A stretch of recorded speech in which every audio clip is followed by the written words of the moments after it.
Ayaw mo pa ring magising ha, Gomer? Bulyaw ng kanyang inang sa Aling Nieves. Nagpapakulo ito ng tubig para sa paggawa ng kapeng maiinom nila sa umagang iyon. Nanang naman, masakit pa yung ulo ko. Kasalanan ko ba kung bakit may hangover ka? Nadalo sa piyestahan at maglalasing. Tapos, pag-uwi, sa akin pahingi ng pambili ng asukal para magkape. Wala eh. Natalo ang aking tandang nay. Busbiyaya pa naman ako kung tumayo. Malas ka kasi. Lagi na lang. Ang layo mo sa anak ni Hilda. Kita mo naman hindi ba? Ang laki ng bahay nila dahil sa galing ni Baldo kumilatis ng kalaban. Kaalam niya kung ano ang ilalaban kapag maliwanag ang buwan. O kung kadiliman man ang buwan. Sus, nanang. Kilalang mandaraya ang Baldo na iyan. Huwag ako. Kaya ayos lang na matalo ako. Ang mahalaga ay hindi ako nang aargabyado sa kapwa. Mas lalong nanggagalaiti si Aling Nieves dahil sa prinsipyo ni Gomer na hindi matatawaran. Umalis ng maaga si Gomer para puntahan ang kanilang sakahan. Hindi naman talaga siya hilig sa sabong kung tutuusin. Ngunit dahil sa pinsan niyang mapilit na sumama siya tuwing pintakasi sa bayan, ay naggagayak na lamang siyang sumama dito. Lalo na at may malamig na beer na naghihintay doon. Yun lagi ang panlibre ng kanyang pinsan kaya taon-taon. Tuwing may pintakasi, ay lagi siyang kasama ni Berto. Hanggang sa nagkaroon siya ng interes sa sabong. Ngunit nakailang taya na siya ay lagi pa ring talo. Buong maghapon siyang nag-aararo sa kanilang maisan. Sinadya niyang magpagabi dahil kabilugan na naman ng buwan sa gabing iyon. 6:30 na siyang tumigil sa pag-aararo. Sa gabing iyon ay dadalhin niya ang pauwi ang alagang kalabaw na si Hercules. Pagod siya at nasa 1 oras bago pa marating ang kanilang bahay sa baryo. Kaya minabuti niyang sumakay na lang kay Hercules. Nakatingala siya sa kawalan habang nag-iisip ng malalim. Sana, magkaroon din ako ng mutya ng ipo-ipo. Kagaya ni Lolo Enting nung buhay pa siya. Mula sa sariling sambit niya. Noong kabataan niya ay naalala niyang sobrang sagana nila sa lahat ng bagay. Maraming pera at negosyo ang kanyang lolo na may dugong Kastila. Kahit sobrang istrikto at sugarol, ay lagi namang panalo sa sugat, lalo na sa sabong. Ang pagkakaalam niya ay dahil may taglay na mutya ang kanyang lolo. Dinig niya ang pangilang kidlat, kaya halos lahat ng alagang tandang ay ganadores. Kaso lang ay ayaw nitong ipagsabi ang tungkol sa hawak nitong mutya.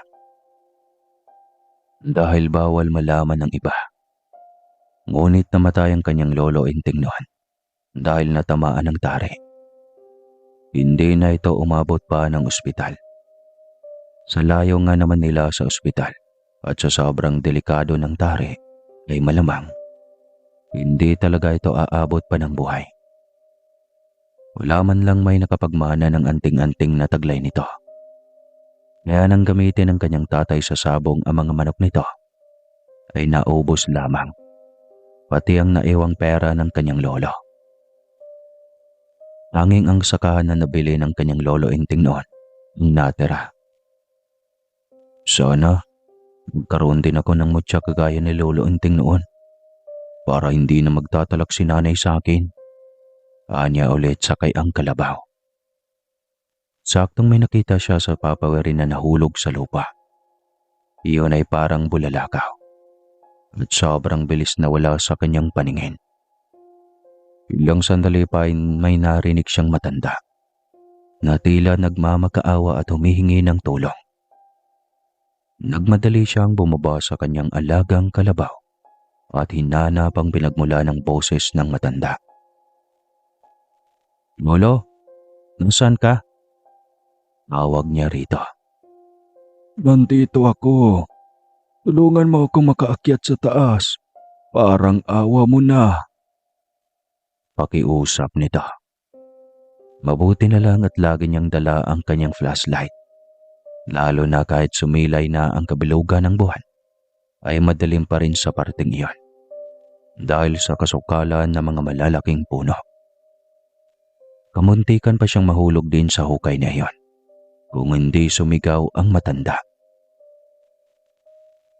Naku, tumingin ka dito sa dinadaanan mo. Baka malaglag ka rin. Sigaw nito.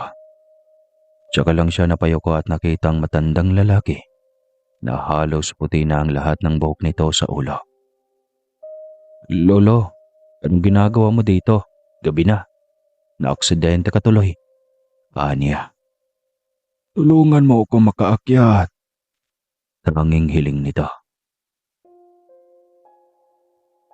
Agad siyang naganap ng paraan kung paano makaakyat ang matanda. Madali niya man niya itong nagawa ng paraan. Mabuti na lang at maraming naglalakihang baging sa parting iyon. Kaya iyon ang nakatulong upang maiakyat ang matanda. Lolo, huwag ka na sunod maglakbay sa kagubatan kapag paggabi na. Ano kung may ahas, tapos wala nang ibang dumaan dahil gabi na? Nag-aalalang wika niya sa matanda. Nagugutom ako. Hanging sagot nito. Napakamot siya ng batok. Saan naman siya kukuha ng ipapakain dito? Wala nga siyang kain at kanina pa kumukulo ang kanyang tiyan. Mabuti na lang at naalala niyang may baon siyang tubig at nasa kanyang bag na nasa kanyang likod. Agad niya itong kinuha at ibinigay sa matanda.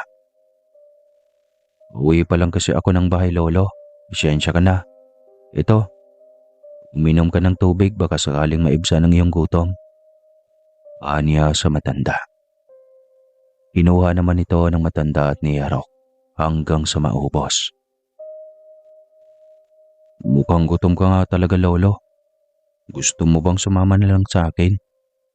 Tanong pa niya sa matanda. Hindi na. Ayos na ako.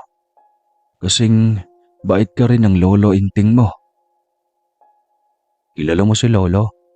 Kilalang kilala dahil magkaibigan kami nung kabataan niya. Ganun ba? Madalas ka noon sa bahay. Kilala ka ni tatay? At bakit kilala mo ako? Hindi rin. Oo, lagi ako noon sa bahay niyo. Ngunit hindi ako kilala ng iyong ama. Dahil sa lolo inting mo lang ako nagpapakita noon. Isa akong engkanto Gomer. Sa sinabing iyon ng matanda, ay tila nagsitayuan ang balahibo niya sa buong katawan. Kinalabutan siyang biglaan at langmig ang buo niyang katawan. Hindi niya alam kung nagbibiro ito. Ngunit pakiwari niya hindi naman ito masama. Mabuti akong kaibigan. Kaya umiling ka at ibibigay ko agad sa iyo hanggat makakaya ko. At kung mahirap man yan, edi sa susunod na pagkakataon ko na lang ibigay. Basta humiling ka. Teka lang, matanong lang kita, Lolo. Ikaw bang nagbigay ng mutya kay Lolo din? Totoo bang bagay na iyon? Abay, oo. Iyon ang nagpayaman sa inyo. Kaya lang abusado ang iyong ama. Kaya nawala lahat ng yaman na iniwan ng iyong lolo. Pero pwede naman kitang bigyan. Anong gusto mo? Mutya ng gabi, ng ipo-ipo, hangil ng kidlat. Lahat iyan ay mabisa sa sabong. Kaya kung walang talo at laging liyamado ang hawak mong tandang panabong. Sobrang nasabi kang binata sa narinig mula sa bibig ng engkanto. Kung mangyayari ang palaging panalo niya, ay tiyak babalik na ang dating ugali ng kanyang mama. Yun kasing marami pa silang pera at ari-arian, ay napakabait at masayahin ito. Ngunit nang malimas lahat ng kanilang pag-aari dahil sa sugal, ay naging bungangera at bugnuti na ito. Lolo, pwede bang mutya ng ipo-ipo? Tanong niya.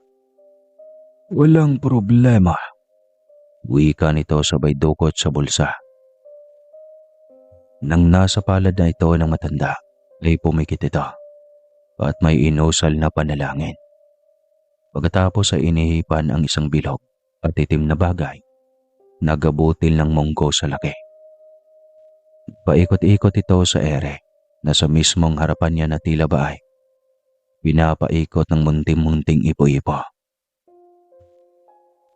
Hulihin mo, Gomer. Iyo na iyan. Hindi na kita paghihirapan pa. Wika ng engkanto. Ano po ang ibig niyong sabihin? Tanong niya. Kunti lang ang may taglay ng ganitong mutya kasi nga mahirap itong mahuli. Kapag may nakita kang ipo-ipo na nananalasa ay habulin mo. Dahil taglay niyan ang mata na siyang magbibigay sa iyo ng kakaibang liksi, bilis at lakas sa lahat ng bagay. Ngunit bihira lang ang pinapakitaan ng gabutil na bagay na iyan. Kahit kaming mga engkanto ay nag-aagawan at minsan ay hindi pa makakahuli. Litanya ng matanda. Napakaswerte ko at nagbigyan ako ng ganitong bagay. Tuwang wika niya. Nakita ko kasi na taglay mo ang kabaitan ng kagaya ng iyong lolo Inting. Kaya kung paano ko siya tinulungan noon, ay ganun din kita tutulungan. Lalo na at pumasa ka sa pagsubok na ibinigay ko sa iyo. Kung sa iba mangyayari yun ay malamang matatakot sila o di na lumalapit o hanapin ang isang nilalang. Lalo na't nasa masukal na kagubatan ito. Ay hindi talaga ako matatakot, Lolo. Lalo na kung boses ng matanda. Kawawa naman. Napangiti ang matanda sa sinabi niya ngayon. Oo nga pala, ako si Mitok. At kung may kailangan ka, pwede mo akong tawagan. Handa kitang tulungan anuman iyon. Talaga, Lolo Mitok. Salamat, Lolo. Saan ka nga pala nakatira? Nakita mo ba ang malaking puno ng nara na yan? Diyan ako nakatira. Pero kung sakaling kailangan mo ko, ito, ibibigay ko sa iyo. Hipan mo lang ito at nasa harapan mo na ako agad. Akala ko number binigay. Wika nito sabay abot ng isang kwintas na hugis at sulok. May mga marka ng literang hindi niya maintindihan at lalong hindi niya mabasa. Nasa gitna ay nakaukit ang isang mata ni parang araw. Salamat, Lolo Mitok. Ano naman ang bagay na ito? Tanong niya sa matandang engkanto. Yan ay isa sa mga anting-anting ko. Nakipaglaban ako niyan sa isang higante para mapasahakin lang ang proteksyon na yan. Napakaswerte ko sa araw na ito. Maraming salamat, Panginoon. Wika niya sabay tingala. Maraming dalang anting-anting na yan. Maging ang mutya naman ng ipo-ipo na hawak mo ay magagamit mo rin yan sa sarili mo, Gomer. Kapag nagumpisa ka ng umangat, maraming mata ang maiinggit sa iyo. Maraming taong may masamang hangarin sa pamilya mo. Kaya magmatsyag ka sa mga taong nakapaligid sa iyo. Malapit man yan o hindi. Dahil kasabay ng pagbabago ng takbo ng buhay niyo, ay ang ugali ng mga taong nakapaligid sa iyo. Bilin ng matanda. Bago lubusang nagpaalam sa kanya. Sa isang kisap mata lang ng kanyang mga mata, ay nawala na agad sa kanyang paningin ang matanda. Nasaan na yun? Tanong niya sa kanyang sarili.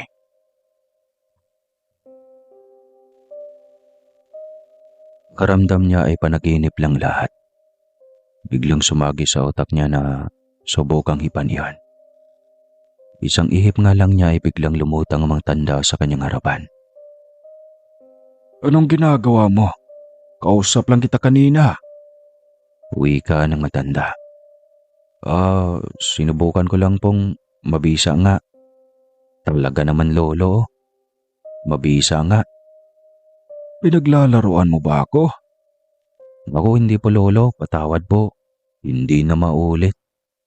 Hinging dispensa niya. Nang makitang tila nagagalit sa kanya ang matanda. Pagpahingahin mo ako, Gomer. Opo lolo, patawad po. Mula itong nawala sa kanyang paningin. At sa pagkakataong iyon ay nagpasya na rin siyang umuwi. Pagkarating niya sa kanilang bahay, ay tsaka lang niya napagtanto na sobrang tagal ng kanilang usapan ng matandang engkanto. Tsaka lang din niya naalala na kaarawan pala niya sa araw na iyon. Mag-aating gabi na, tsaka ka pa dumating. Iyan, lasing na yung mga kaibigan at pinsan mo. Kakahintay sa'yo.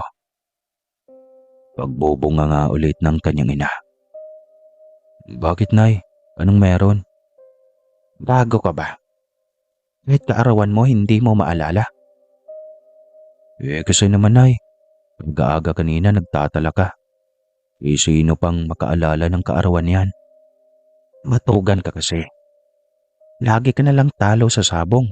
Kagaya ka rin ng tatay mo. Uwi ka nito. Nay, kaya kaganyan sa amin ni tatay ay dahil nasanay ka noon kay Lolo Enteng na laging panalo. Iba ang lolo, Nay, iba rin si tatay. At lalong iba ako.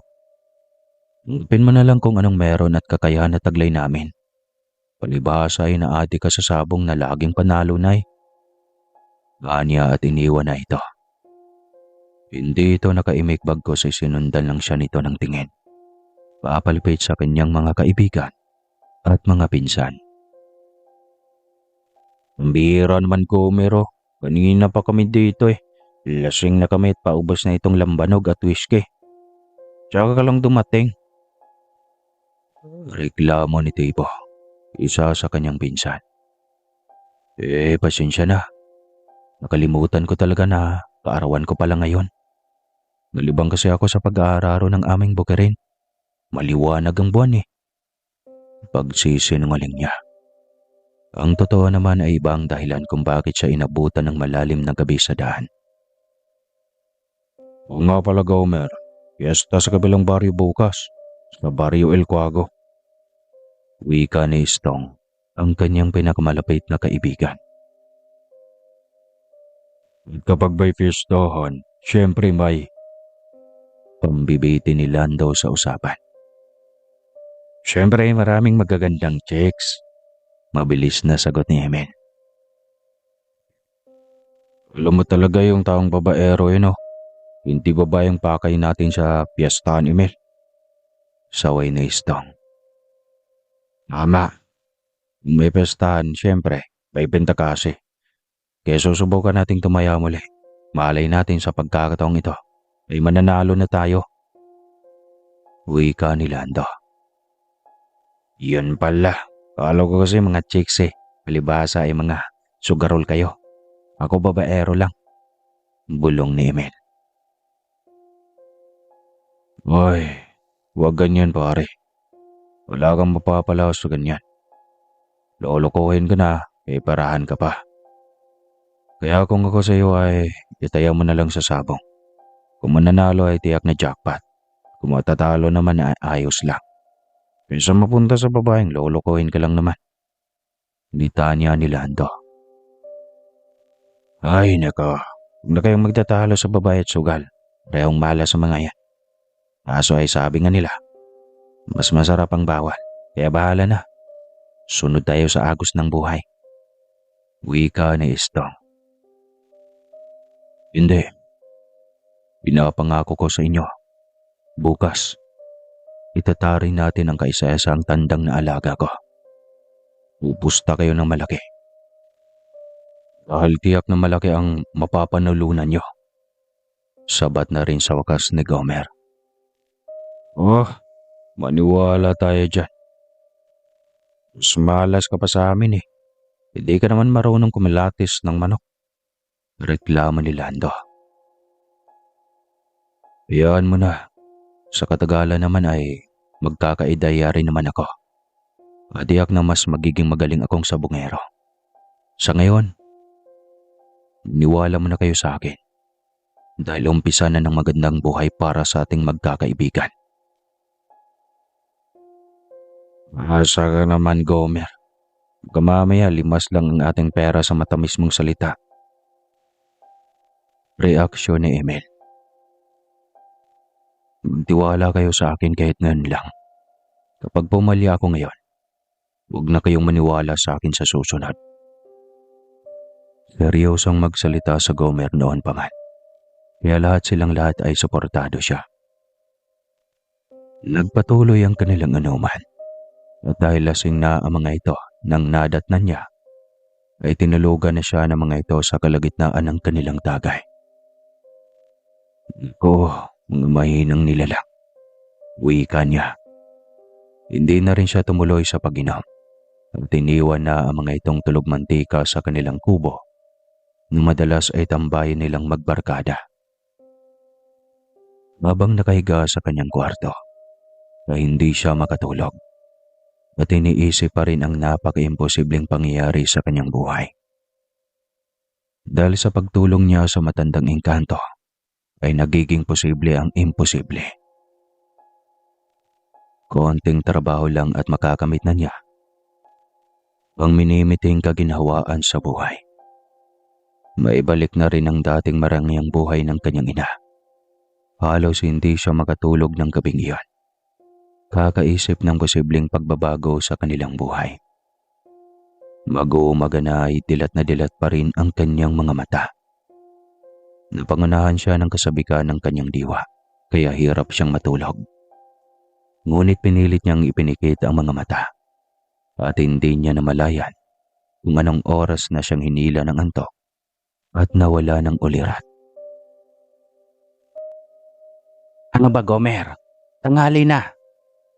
Kung hindi mo lang kaarawan, ay hindi kayo naglasing kagabi. Kanina pa kita kinuhanan ng banig. Mayo ka nga dyan, tanghali na. Wala ka pang almusal. Ano? Hindi ka rin manananghalian? Galit na bulyaw ni Aling Nieves sa kanya. Naay naman, pagod ako. Nangako ka daw na sasama sa kanila ni Lando sa kabilang baryo. Ano? Pinagod mo lang sila na papuntahin dito muli. Gayong pagkalayo-layo pa ng mga bahay nila sa atin.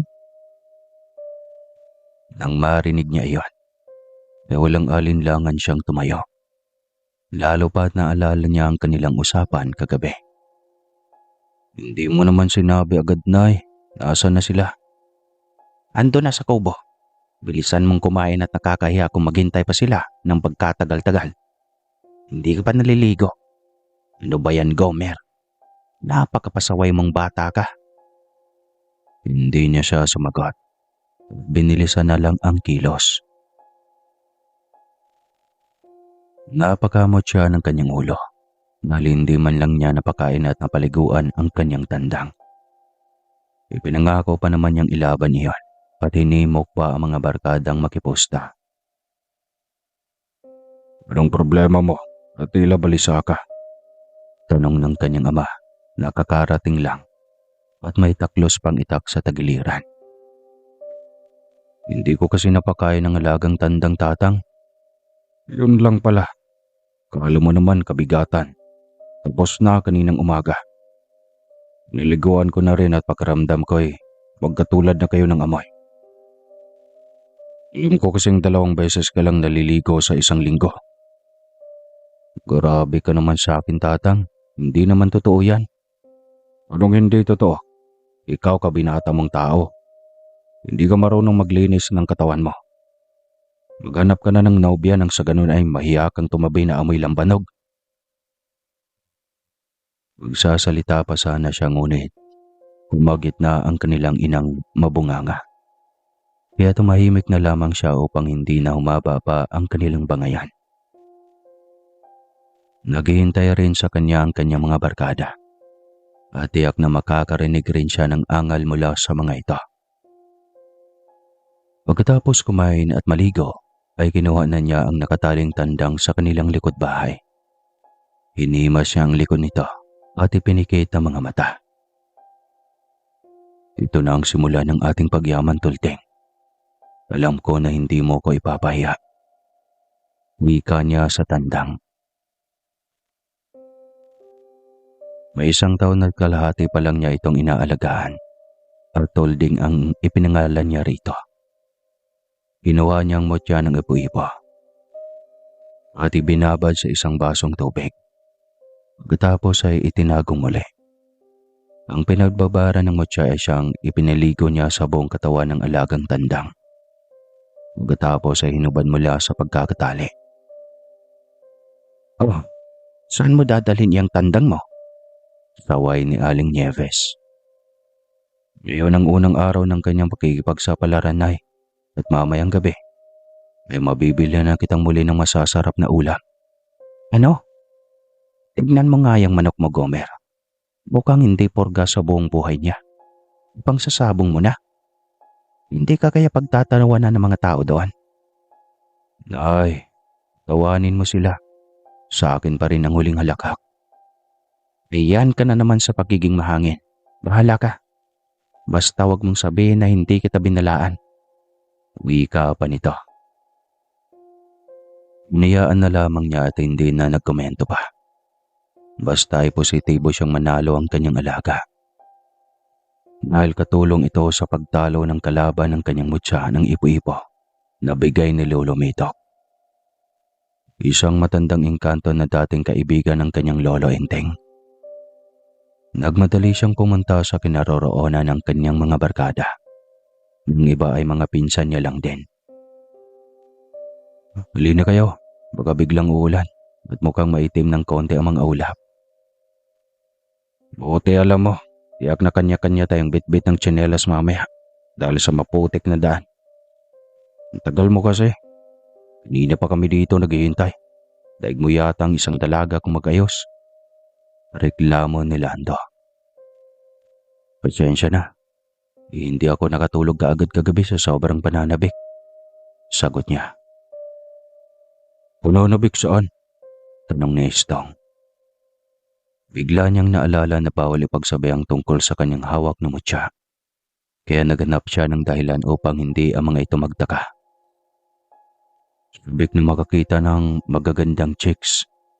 Yun naman talaga, diba? Ay naku, Gomer, nakakalito ka. Akala ko ba siguradong panalo ng tandang mo? Bakit ba hindi ka sabik na mahawakan ng panalo mo kung sakali? Hindi siya sumagot sa tanong ni Emil. Alam niya at positibo siya sa kanyang sarili na mananalo ang kanyang alaga. Habang naglalakad ay panay ang tanong nila Emil kay Gomer kung ano ang nakikita niyang sinyalis sa kanyang tandang at nasabi niyang mananalo ang kanyang tandang sa unang pagkakataon na mailaban ito sa sabong. Hindi kayong maraming tanong, basta maniwala na lang kayo. Tila naiinis na wika niya. Hanggang sa marating nila ang sabungan, ay paulit-ulit ang pagdududa ng mga ito. Isang mananari ang lumapit sa kanya. Ito rin ang humanap ng pantapat sa kanyang tandang. Pagkatapos ay inipon na ng kasador lahat ng posta upang ibigay sa asensista ng sabungan. Hindi ang kanyang tandang ang unang mapapalaban. Ngunit nakahanay na ito. At ito ang pang-apat na makipaglaban sa rueda ng sabungan. Pag ang lagro natin ay sabay matatalo, yari tayo. Sinasabi ko sa iyo yan, Gomer. Wika ni Emil. Sus, akala mo naman kung may kalakihan iyong logro mo. 500 lang naman. Anong lang naman? Napakalaking pera na yan. Bus biyaya na nga yan. Kung tutusin ay marami na akong mabibili sa pera kong yan. At nagsasayangan ka. Pwede pa naman siguro bawiin sa kami ng asinsista. Ay, hindi, wag. Mabilis na sagot ni Tibo. Yun naman pala, ang ingay mo. Pagkat negatibo mo pa naman. Galit na wika niya rito. Tumahimik na lang din ito at naghintay na lamang sa laban ni Toldeng, ang tandang ni Gomer. Walang pag-alinlangan sa isipan ni Gomer dahil alam niya na totoo ang pangako ng matandang engkanto. Sa ilang oras na lang paghihintay ay sa wakas makikita nila ang laban ni Tolding.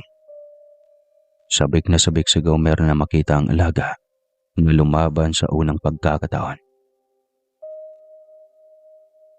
Oo, wagsak agad. Yung talisayan na yan. Talo yan sa sweater na tandang ni PO3 makabuhay. Dinig nilang wika ng isang lalaki na nasa kalagitnaan ang edad. Mukhang ang kulang sa vitamina at pagkain. Ang talisayan na yan. Grabe. Hindi mo lang naawang may-ari niya. Una naman ang isa. Tuwanan ng iba. Samantalang ang ibang mga Kristo ang mananaya sa paligid ay abala sa pagpapalista ng kanilang logro o posta sa sabong. May logro sa dihado at meron din sa liyamado. Merong sa pusyam, meron ding dublado at bes at jess. At dahil sigurado si Gomer na panalo ang kanyang tandang, ay sa liyamado ang kanyang logro. Dublado iyon. Inubos na niyang itaya ang kanyang 10,000. Tiyak di naman siyang malaki ang inihandang logro ng kanyang kalaban. Lalo na at isa pala itong PO3 na pulisya. Maging ang kanyang mga kaibigan at mga pinsan ay sumunod sa kanya.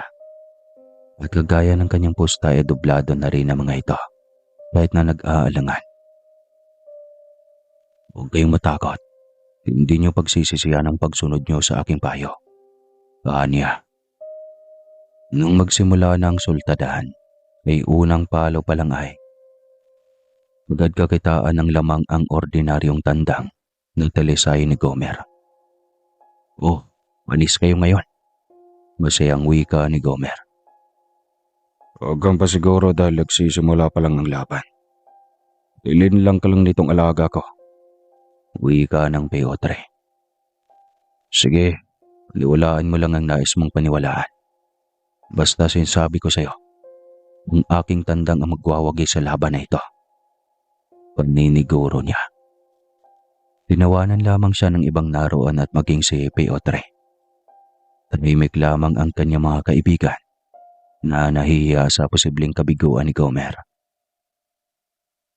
Pawis na pawis ang mga ito kasi iniisip nila na kabiguan niya ay kabiguan nilang lahat at maging ang kanilang pera ay doon rin nakasalalay.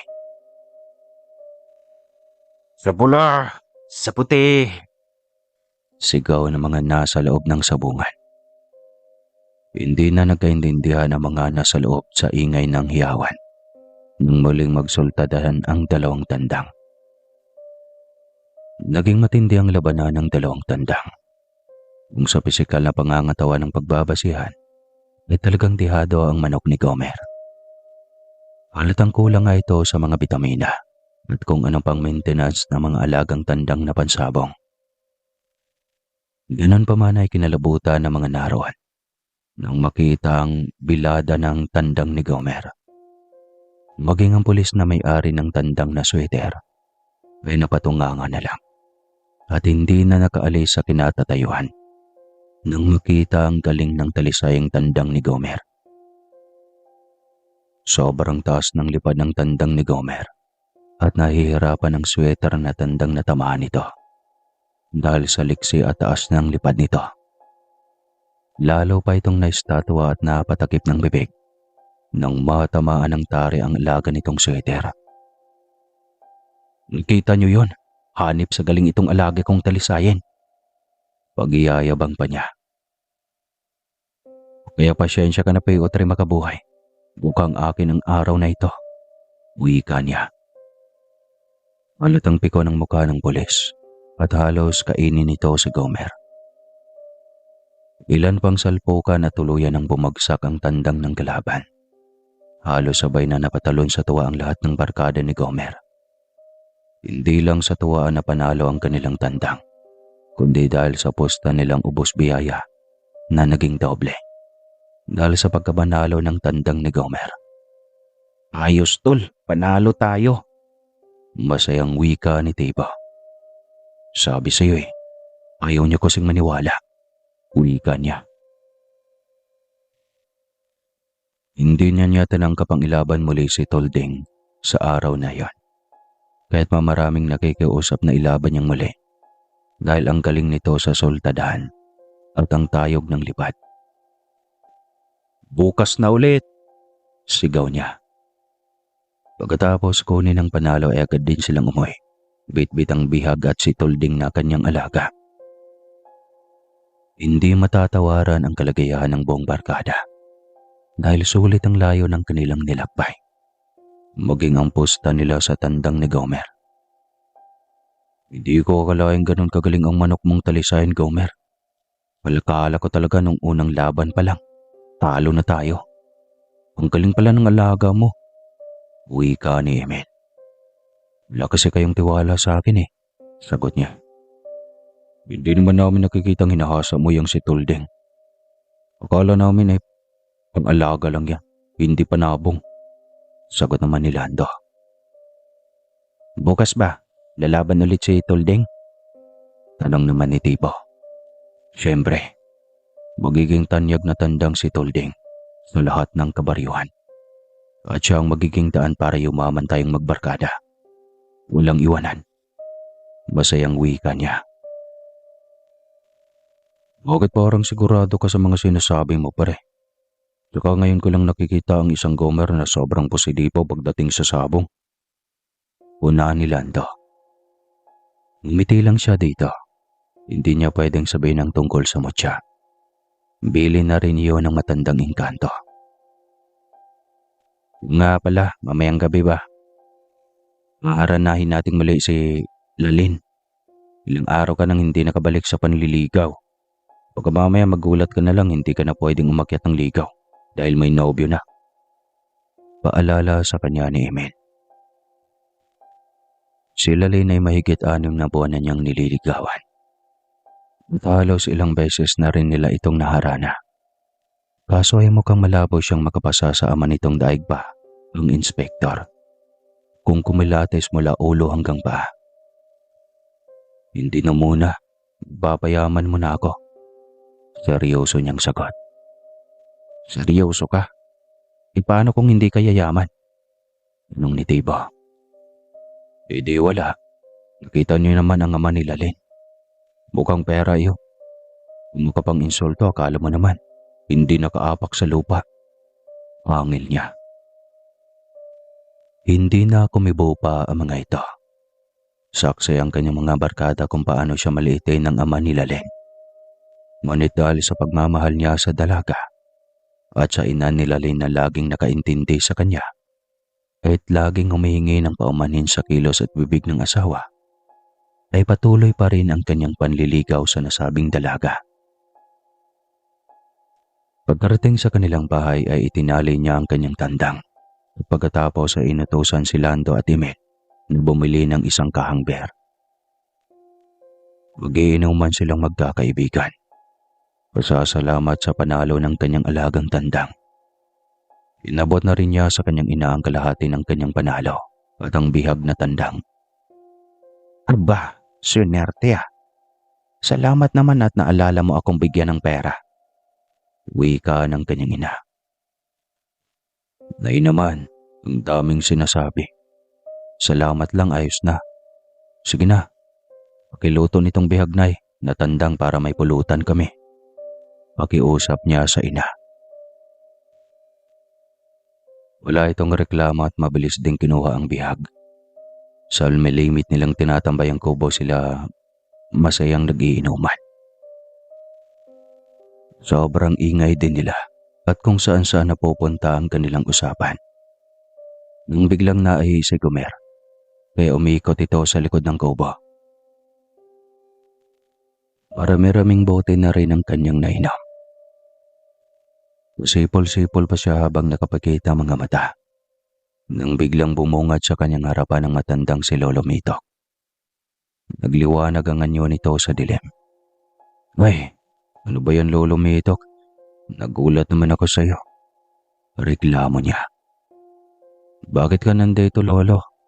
Di ba dapat hipan ko muna itong kwintas bago ka magpapakita sa akin?" Tanong niya sa matanda.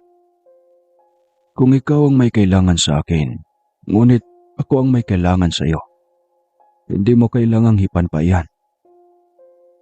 May kailangan ka sa akin. Ano po yun, Lolo?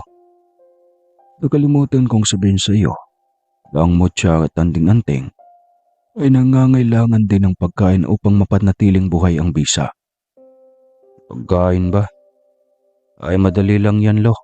Maraming pagkain sa kusina. Pero sa liit ng mutya ng ipo-ipo, paano ko naman pakakainin ito? Sandali, pinapangunahan mo naman ako eh. Hindi ko sinabing kanin o yung niluluto. Ay, ano pala, Lo? May tuturo ako sa iyong panalangin. Usalin mo tuwing 3:00 ng hapon at tuwing Biyernes lamang. Kaya mamayang 3:00, puntahan mo ko dito mismo sa puno ng kamyas. Dito mo gagawin ang ritual. Bili nito. Opo, Lo, sige po. Aniya at nagpaalam na dito dahil nagkasiyahan silang magbarkada. Hinayaan lamang siya nito. Halos sa ating gabi na rin silang natapos sa kanilang inuman. Kinabukasan ay maaga rin silang nakising. Una niyang tinungo ang alagang tandang, samantalang ang kanyang mga barkada ay nagkakape. Pinagtimpla ang mga ito ng kanyang ina upang mawala ang mga hangover. Alam niyo kung anong kailangan niyo para matigil na iyang bisyo niyo? Tanong ni Aling Nieves sa mga ito. No, yun tiya. Tanong naman ni Emil. Nasawa. Magsiasawa na kayo eh. Malapit na kayong mawala sa kalendaryo. Wala pa kayong nobya. Ano? Bukod kayo sa responsibilidad? Tanong ni Aling Nieves muli. Ay wala po kasing may nakagusto sa amin, Tita Nieves. Sagot rin ni Emil. Sinong magkakagusto kung pareho kayong mga tamad? Maghanap buhay kasi kayo.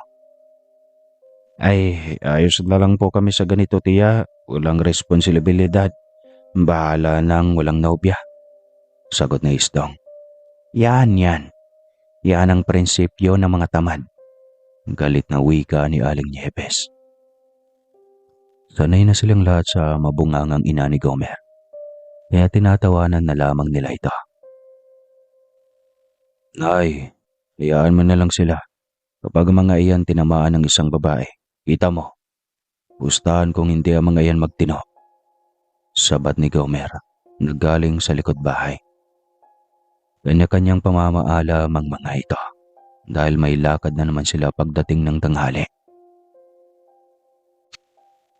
Pagdating sa sabungan, ay kilala na kaagad si Gomer at ang kanyang tandang.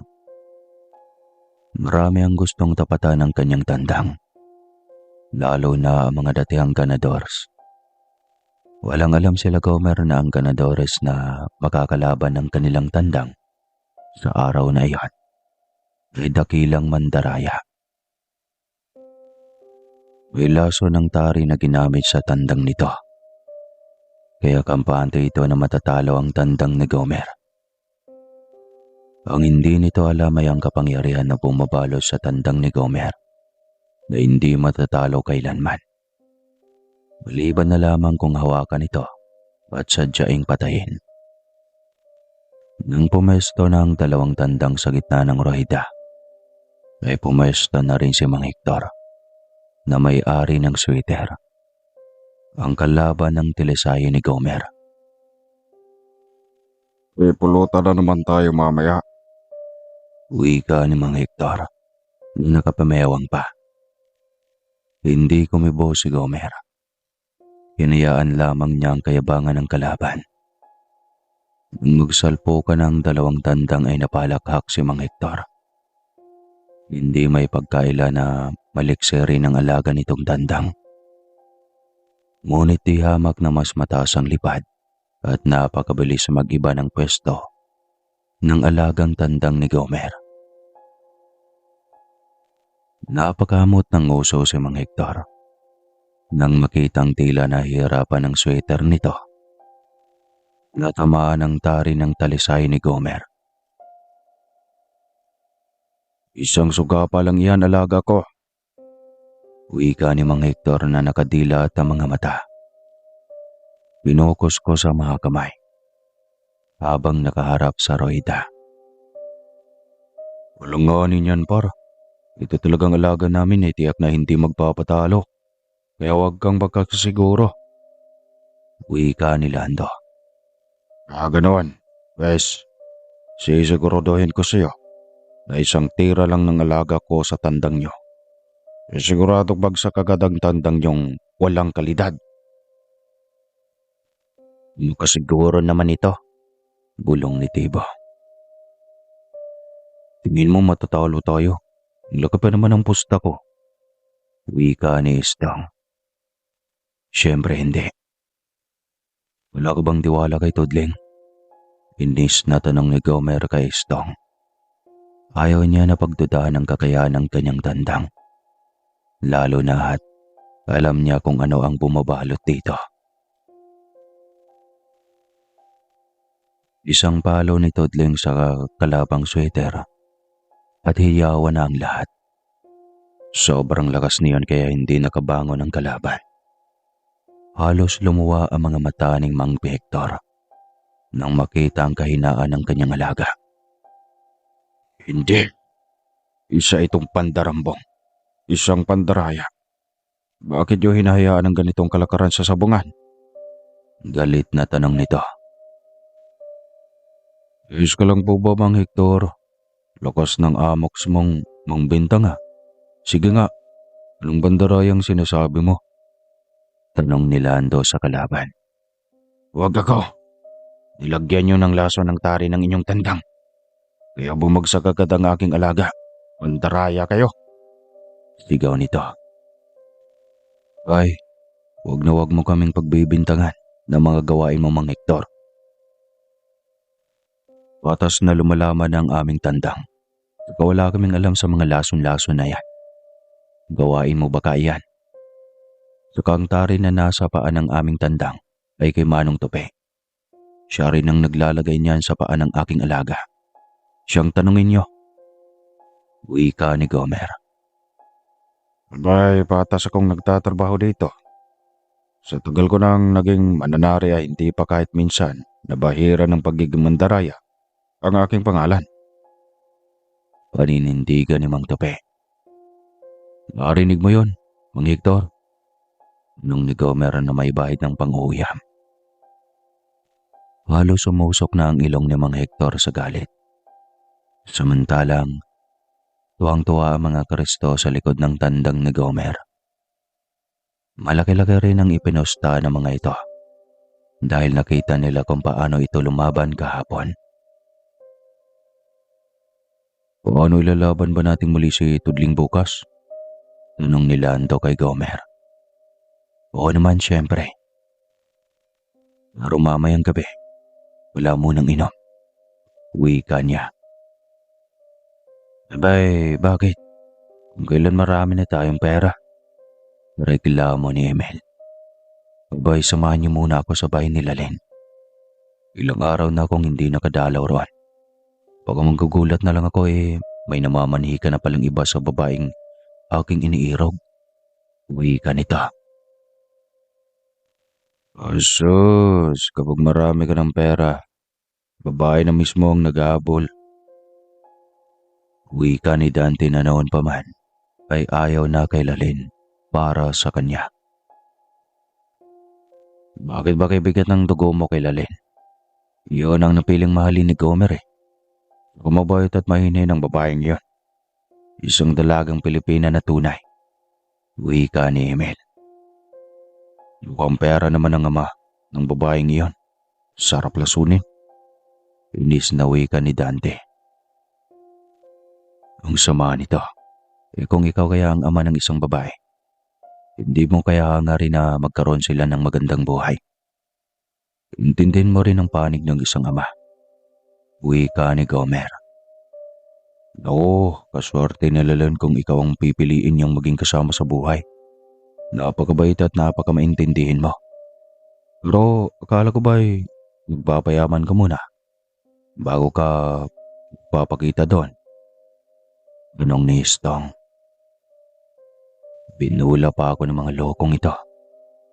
Oo nga, di ba sabi ko sa inyo, pag mayaman na, bakit? Marami na akong pera.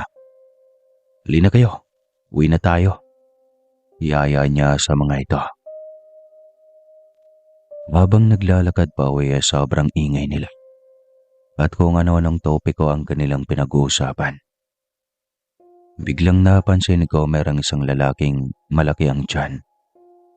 Nakapamewang ito habang kausap ang lisensista ng sabungan. Kilala niya ito sa tindig pa lang. Kahit nakatalikod ay alam niyang si Mang Hector ito. At hindi niya alam kung bakit siya kinakabahan sa mga sandaling iyon. Mahimik kayo. Mukhang may kakaiba sa dalawang ito. Saway ni Gomer sa kanyang mga kasama. Halos sabay din ang mga itong natahimik. Naggubili sila sa isang napakalaking puno ng nara na kanilang nadadaanan. Kahit 3 tao ang yayakap sa punong iyon, ay hindi aangkop dahil sobrang laki na ng puno na halos ilang dekada nang nakatayo roon. Bakit dito?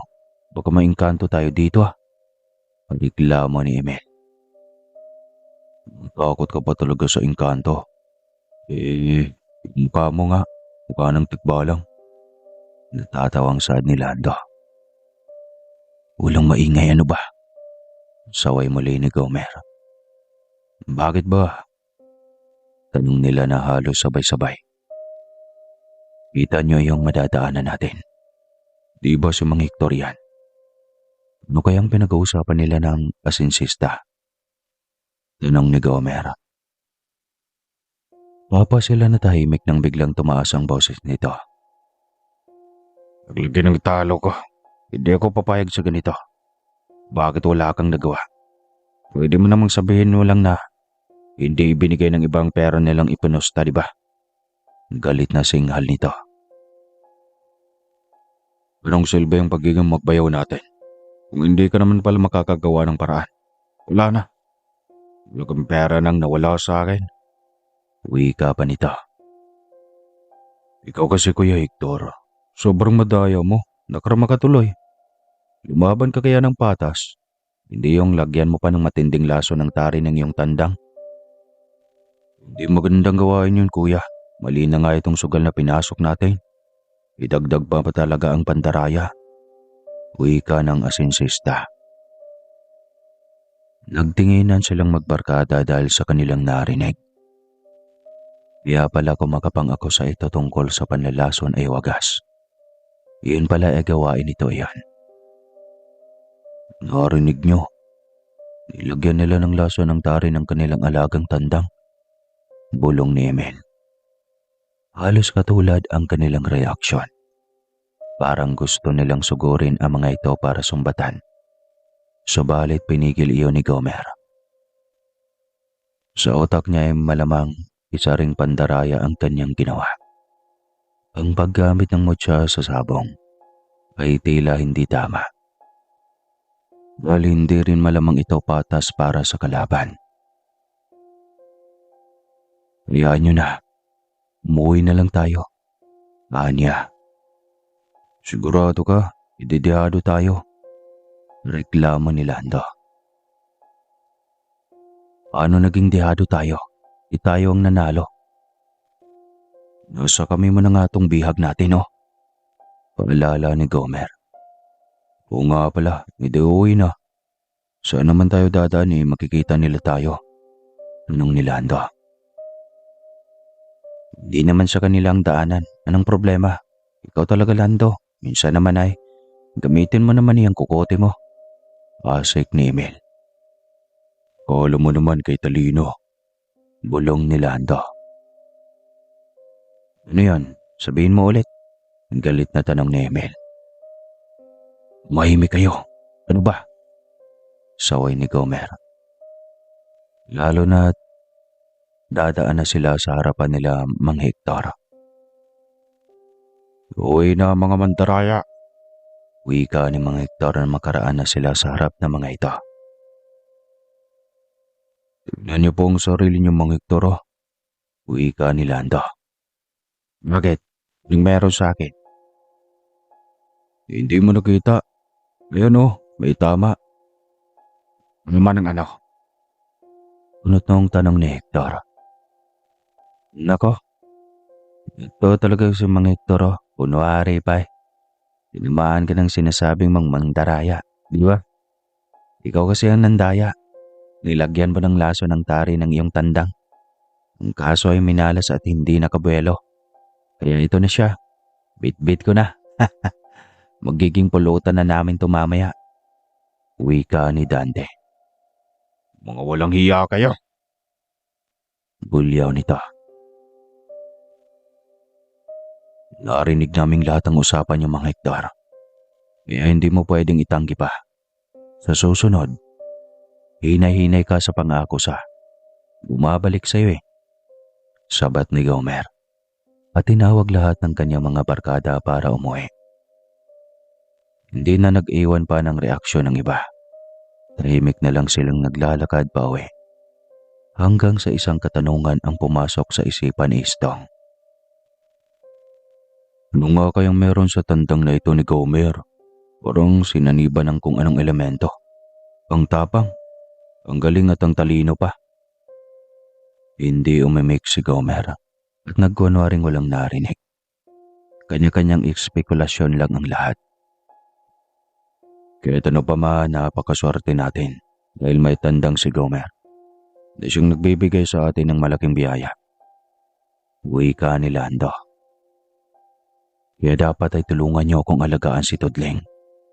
Lahat naman tayo ay nakinabang sa kanya eh. Wika ni Gomer. Oo naman, alagaan namin si Tudling. Dahil siya ang magpapayaman sa ating lahat. Wika ni Lando. Masayang samahan ang meron silang magkakaibigan. Kahit kailan na hindi pa nagkaroon ng lamat ang kanilang pagkakaibigan. Desisyon ng isa ay desisyon ng lahat. At walang iwanan sa oras ng problema. Iyon ang kanilang pangako sa isa't isa. Alas 6 ng hapon ay nasa bakuran na sila ng bahay nila Lalin. Bit-bit na ni Istong ang gitara at dahan-dahang kinuskos para sa umpisa ng kanilang harana. Iyon ay tugtugin na kinanta ni Jerry Anga. Ikaw ang dahilan. Ang paboritong awitin ni Gomer sa kanilang kapanahunan. Inumpisa niya itong kantahin sa unang saknong. Bakit ba pag ika'y nakikita, puso ko'y kumakaba? Yung hirit pa lang na may papikit-pikit pa ng mata. Dalang-dala ang lahat ng kuskus pa lamang ng gitara. Saktong pagbukas ni Lalin ng kanyang bintana, nang biglang umihip ang napakalakas na hangin. Tila ba kakatuwang na pangyayari na sa loob lamang ng bakuran ang ikot ng napakalakas na hangin iyon. Hindi na malaya ng magbarkada ang isang sanga ng punong mangga na nabali at sa kanila ito bumagsak. Mabuti na lamang at hindi iyon gaano kalaki. Ngunit tinamaan pa rin ang batok ni Gomer. Dahilan kung bakit nawalan siya ng malay. Nagising siyang nakahiga sa berahan ng bahay nila Lalin. Inikot niya ang kanyang tingin at saktong tumigil iyon sa dalawang pamilyar na mukha. Si Lalin at ang estranghero nitong manliligaw. At dahil may magarang kotse, ay ito ang pinaboran ng ama ni Lalin. At nais na pakasalan ng dalaga. Kahit pa hindi nito alam kung saan galing ang binatang ito. No basta na lang nakarating sa kanilang baryo at umakyat ng ligaw sa dalaga. Nung nanliligaw siya kay Lalin at wala pa itong estrangherong mayaman, minsan ay inahayaan na lang siya ng ama ni Lalin na umakyat ng ligaw o mangharana sa dalaga. Ngunit nung dumating si Lokran, bigla na lang nag-iba ang pakikitungo nito sa kanya. Parang ayaw na nitong makita siya na umakyat ng dalaw sa dalaga. Ngunit hindi siya sumuko sa panliligaw at pagpapakita ng tunay na hangarin niya sa dalaga. Hindi siya nagpapatinag sa mayamang binata na kanyang karibal na tila hinugot mula sa kung saan. Masakit ba sa'yo, Gomer? Tanong ni Emil. Wala naman. Sagot niya na hindi inaalis ang tingin kay Lalin. Tumayo ito at lumapit sa kanya. Sumunod naman dito ang binatang si Lukran. Mabuti at hindi ka napuruhan, Gomer. Sa batok pa naman tumama ang bumagsak na sanga. Wika ni Lalin. Akman itong hawakan si Gomer nang biglang pumasok si Mang Domeng, ang ama ni Lalin. Ano yan, Lalin? Bakit mo hawakan ng lalaking yan? Wala ka bang delikadesa? Ikaw babae mong tao? Galit na tanong ni Mang Domeng. Kaya napaatras si Lalin. Akmang hawakan siya ni Lukran. May sasabihin sana. Ngunit bigla itong natahimik sa baybawi ng kamay. Bigla ito at tila napaso nung mahawakan siya. Bakit? Tanong ni Gomer kay Lukran. Ngunit hindi ito sumagot at matalim ang titig sa kanya. Napakunot ang kanyang noo sa pagtataka. Parang bigla na lang itong nagalit sa kanya. Ngunit hindi siya papatinag. Hindi siya susuko sa panliligaw kay Lalin. Bigla-biglang hindi mapalagay ang binata at balisa ito sa kinaupuan. Panay ang lipat nito sa pasalin-salin sa kung saan ito gustong umupo. Nagaktak ang pawis. Gayong pagkalamig-lamig ng gabing iyon. Nang hindi na ito makatiis ay nagpaalam na itong umuwi. Abot nga ang ngiti ni Gomer. Dahil sa wakas ay masosolo na niyang ligawan si Lalin sa gabing iyon. Wala siyang sinayang na oras. Hindi na rin siya nagpaligoy-ligoy pa. Tinanong agad niya si Lalin kung sino sa kanila nang manliligaw nitong si Lukran. Ang gusto nitong maging kasintahan. Diretsang tanong na upang hindi na siya umasa. Lalo na at mas malaki pa ang pag-asa ng kanyang karibal kaysa sa kanya na isang ordinaryong tao lamang. Hindi ko naman talaga gusto ang taong iyon, Gomer. Sa totoo lang, simula nang makilala ko si Lukran, ay lagi na lang akong may masamang panaginip. Pagkaramdam ko ay may kakaiba sa taong iyon. Saad ng dalaga. Pero lagi siyang may pasalubong sa tatay mo.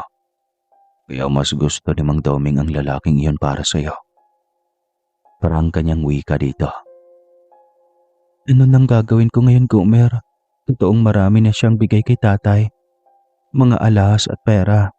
Yun nga lang, at tinataya lang naman niya sa sabong. Ayos lang sana kung panalo, kaso ay lagi namang natatalo. Baon na kami sa utang na loob kay Lukran. Pagtatapat ng dalaga. Naawa si Gomer sa dalaga nang marinig iyon. Kung pwede lang niyang itanan ito. Ngunit hindi niya iyon gagawin. Ayaw niyang bumaba ang tingin ng mga tao sa dalaga. Malaki ang respeto niya dito dahil mahal na mahal niya ito. Kaya gagawa siya ng paraan kung paano kunin ang loob ni Mang Domen.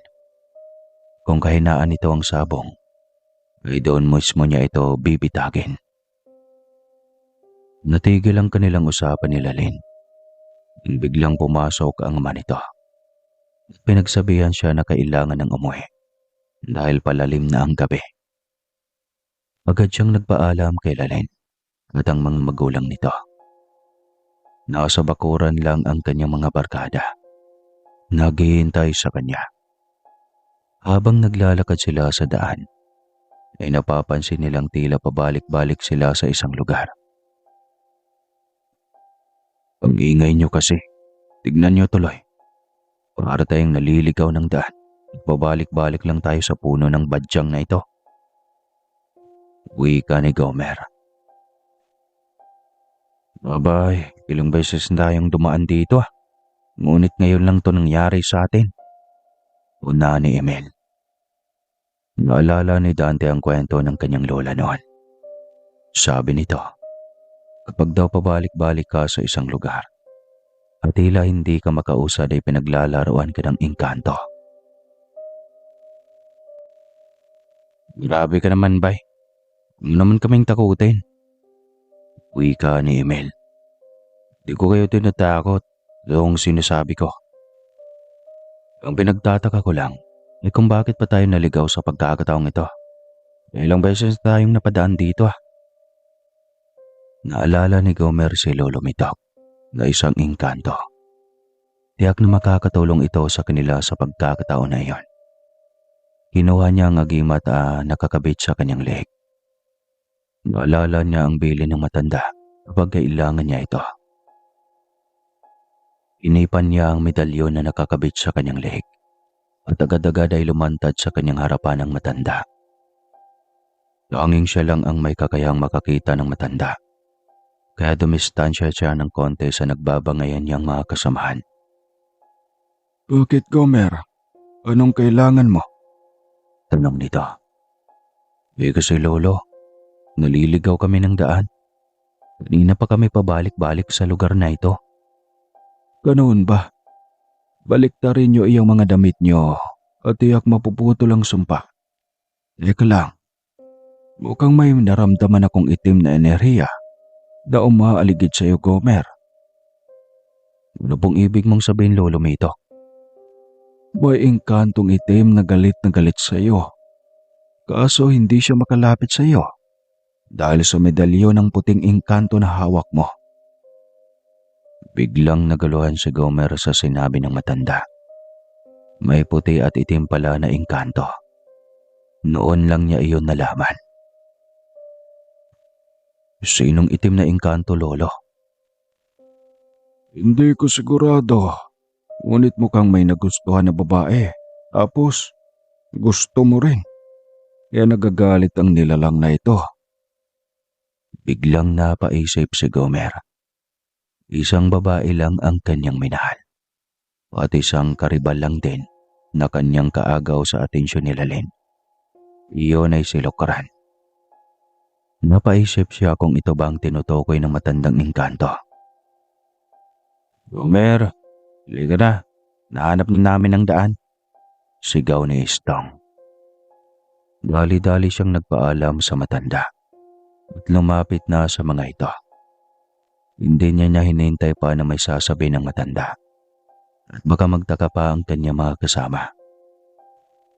Anong ginagawa mo dun, Gomer? Para kang baliw na bubulong-bulong. Punaan ni Lando. Ito naman, syempre naliligaw tayo. Kaya nananalangin ako. Kita mo, nahanap niyo agad ang daan. Sagot niya. Hindi no. Naligtad namin ang damit namin dahil iyon ang sabi ng lola ko noon. Kaya nakahanap agad namin ang daan. Sagot ni Lando. Ganon. Pwede sige. Hili na kayo. Palalim na ang gabi. Mahirap na. Wika niya lamang. Ngunit ang totoo ay iniisip niya ang sinasabi ni Lolo Mitok na itim na engkanto. Malakas ang kutob niya na silukran ng taong iyan. Nagpapanggap na tao. Ilang sandali pa ay may mandadaanan na naman silang isang malaking puno ng akasya. Inlabutan siya dahil naramdam na naman niya ang enerhiya na nakapalaob sa punong iyon. Alam niya na may nakatara na elemento sa lugar na iyon. Ngunit kailangan niyang tumahimik upang hindi makaramdam ng takot ang kanyang mga kasamahan. Hindi pa man sila nakalapit sa puno nang may biglang sumulpot na isang magandang babae sa kanilang harapan. Bigla isang prinsesa at isa lang ang tinitignan nito ng kakaiba. Iyon ay si Gomer, na tila ba inaakit siya nito. Ngunit bigla itong naging balisa. Samantalang si Istong ay nagpapapansin sa dalaga. At ito pa mismo ang lumapit dito. Magandang binibini. Huwag naligaw ka sa masukal na kagubatang ito. Gusto mo bang ihatid na kita pa uwi? Mabilis na itong wika. Tila ba takot itong maunahan ang kanyang mga kasamang binata. Talaga ba? Sasama ka sa akin? Tanong ng napakagandang dilag. Hindi. Walang sasama sa iyo. Biglang saway ni Gomer. Napatitig sa kanya ang kaibigan na tila ba dismayado ito. Ay, napakamakainggitin mo naman, Gomer. Minsan nga lang ako magkaroon ng pagkakataon na makakilala ng napakaganda at maladyosang ganda. Hadlangan mo pa. Tumahimik ka, Istong. May anak ka na. Kakapanganak pa lang ng asawa mo. Magluloko ka na agad. Wika ni Gomer. Ginawa niyang seryoso ang kanyang mukha upang maniwala ang nilalang na iyon. Tama, totoo yan. Ikaw talaga, Istong. Uwi na tayo. Umiyak na yung asawa mo sa pag-aalala sa'yo. Wika rin ni Dante. Mukhang nahalata rin ito na hindi ordinaryong tao ang kanilang kaharap. Diretso nga sila sa bahay nila Gomer. At gaya ng nakagawin nila, ay doon lagi sila sabay na natutulog kapag ginabi sila ng uwi. Bakit ang tahimik mo, Istong? Galit ka ba? Tanong ni Gomer. Sinong di magagalit? Ang ganda na sana ng babaeng para sa akin na sana iyon. Sumablay pa. Daig niyo pa ang mga magulang ko. Wala naman akong asawa. Naku, Istong. Hindi ka talaga nag-iisip, no? Nakita mong nasa gitna ng gubat tapos sobrang ganda at ang haba ng bestida. Sobrang gara pa. Tingin mo, normal na tao yon. Saway ni Lando. Malamang naligaw. Tulungan sana natin dahil babae yon. Alam niya namang maraming aswang na gumagala sa gabi. Tapos ang nangyari, ginawa niyo akong may asawa. Angel ito. Pero nakalimutan mo rin yata na marami ring engkanto na gumagala sa gabi. Hindi ka ba nag-iisip? Engkantada ang babaeng nakasalamuhan natin. Wika ni Gomer. Biglang umihip muli ang napakalamig na hangin. May narinig silang kumakanta na hindi nila alam kung saan nanggagaling. Mukhang gusto tayong malinlang ng engkantadang iyon. Huwag tayong maghiwa-hiwalay. Naintindihan niyo ba? Paalala ni Gomer. Tuloy sila sa paglalakad. Ngunit hindi nila namamalayan na wala na sa kanilang likuran si Istong. Napansin na lang nila na nakalampas na sila sa masukal na kagubatang iyan. Saan si Istong? Tanong ni Gomer. Tinginan ng lahat, sabay lingon sa masukal na gubat kung saan sila dumaan kanina. Hindi ko napansin, akala ko nakasunod lang sa atin. Sagot ni Lando. Lagot na, baka niligaw at kinuha na ng engkantada. Wika ni Tibo. Tinawag ni Gomer ang lahat na mga kasamahan. Lando, unang tawag niya. Nandito ako. Tibo, nandito rin ako. Dante, nandito rin ako. Mel, nandito ako, Gomer. Istong, walang sumagot. Istong, ano ba? Tawag niyang muling ngunit wala pa ring sumasagot. Napabuga ng hangin si Gomer. Alam niya na siya ang sisisihin sa pagkawala ni Istong. Dahil sa kanya sumama ang tao upang sabayan sa panghaharana. Sa lahat ay ito pa naman ang may responsibilidad. Dahil ito lang ang inaasahan ng kanyang mga magulang. Kaya nag-alala si Gomer at baka siya pa ang masisisi kung sakaling may masamang mangyari sa kanyang kaibigan. Kaya niyo bang umuwi na kayo na lang? Total ay malapit na tayo sa baryo. Wala na kayong madadaan ng masukal na kagubatan. Anya sa mga ito. Bakit anong gagawin mo? Tanong ni Dante. Hanapin ko lang si Istong. Kailangan ko siyang maibalik sa kanyang mga pamilya. Seryosong sagot niya. Naku, Gomer, delikado mag-isa. Samahan ka na lang namin. Wika ni Emil. Huwag niyo akong lalahanin dahil kayang-kaya ko ang sarili ko. Isa pa, ako naman ang may kasalanan kaya sige na, umalis na kayo. Utos niya sa mga ito. Nang matigas pa mga ito at ayaw umalis, ngunit pinilit pa rin niya Nang makalayo na mga ito, ay sa kanya hinipa ng medalyon. Kailangan niya si Lolo Mitok upang mabilis siyang mahanap ang kanyang kaibigan. Ano na naman iyon, Gomer? Lolo Mitok, pagpaumanhin niyo po. Ngunit kailangan ko ang inyong tulong.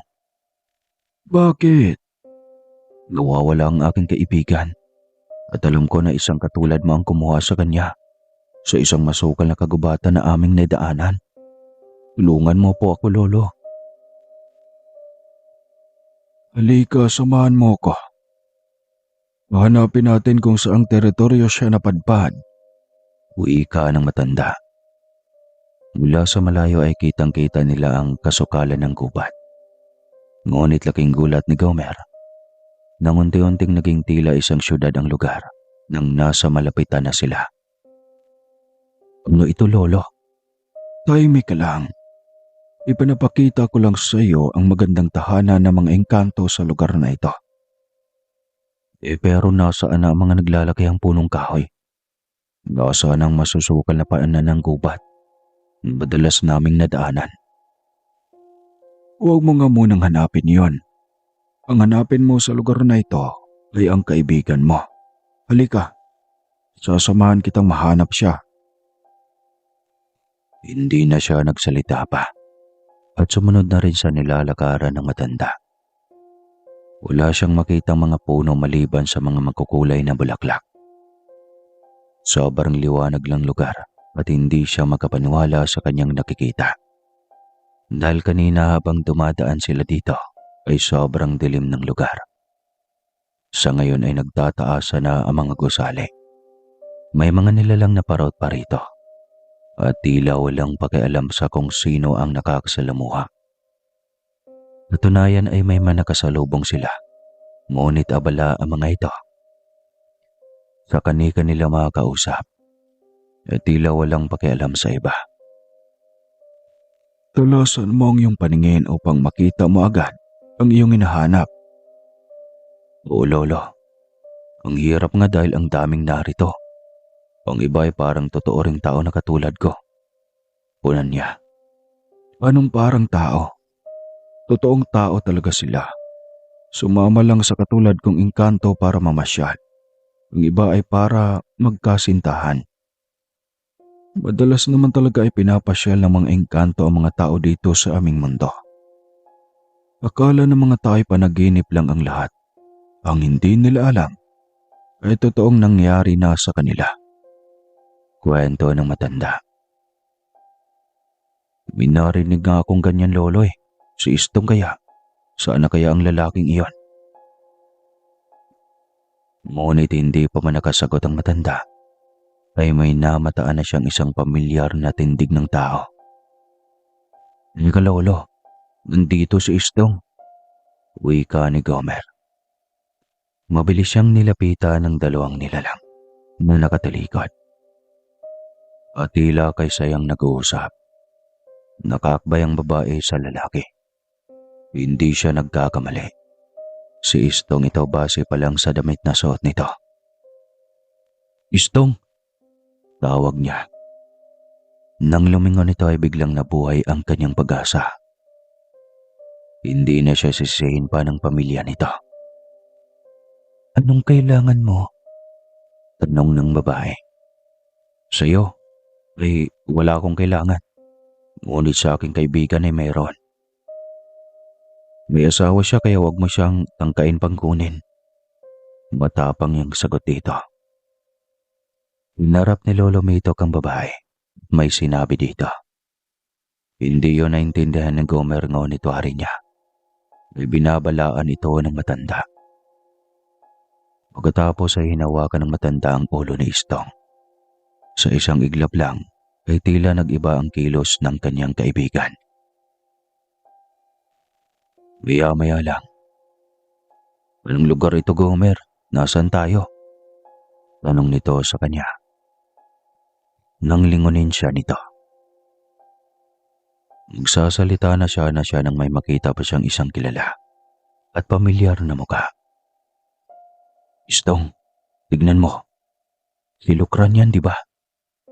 Tanong niya sabay turo sa lalaki mula sa di kalayuan. Napatingin dito si Istong. Oo, siya nga. Bakit nga tayo nandito? Lungsod na ba to? Ang ganda naman. Grabing pag-unlad ng ating lungsod at napakalinis. Lungsod ito ngunit hindi ng mga tao, kundi mga engkanto. At ikaw, marupok ka. Paano na lang kung hindi kayo magkaibigan ni Gomer? Malamang dito ka na tuluyang maninirahan. Wika ni Lolo Metok. Doon lang niya naalala ang lahat. Bigla niyang naalala ang kanyang mga magulang. Gomer, uwi na tayo. Baka hinahanap na ako ng nanay ko. Wika nito. Buti at naalala mong pamilya mo. Samantalang kanina para kang baliw na hindi pinayagan na kausapin ng babae. Iyan tuloy. Kumuntikan ka ng madali. Tao lang, marupok din. Sana huwag nang umabot to kay nanay ha. Lagot ako kung nagkataon. Pakiusap nito sa kanya. Sa isang kondisyon. Sabat ni Lolo Mitok. Ano po yun, Lolo? Tanong ni Gomer sa matandang engkanto. Hindi niyo pwedeng ikwento kahit kanino ang tungkol sa mundo namin. Mas lalong ang tungkol sa aming mga engkanto. Maliwanag ba yon? Mas mainam nga yatang alam ni Lalo para hindi na sila magkakaingin at magkakalbo ng mga kagubatan. Wika ni Gomer. May mga gubat at punong kahoy naman na ayaw naming tirahan. Kaya ayos lang iyang mga kaingin na yan. Kailangan din ng mga tao magtanim ng kanilang pagkain. Paano naman po namin malaman kung walang nakatara sa gubat, Lolo Mitok? Pag sobrang mainit, walang tubig ang lugar at maliliit lang ang mga puno, hindi kami nagtatangkang manirahan sa ganyang bagay.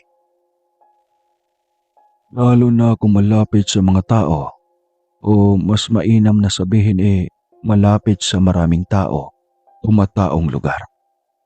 Sadyang lumalayo kami kapag ganyan. Kwento nito. Mangulang si Istong. Hindi na nagtagal ang kanilang usapan. Dahil may nabuti na rin ng matanda na makaalis sa lugar na iyon at bumalik kung saan siya nakatara. Ngunit sinisiguro din ito na makauwi sila agad ng ligtas. Pagpikit nila ng kanilang mata, ay nagbilang ng hanggang 5 ang matanda.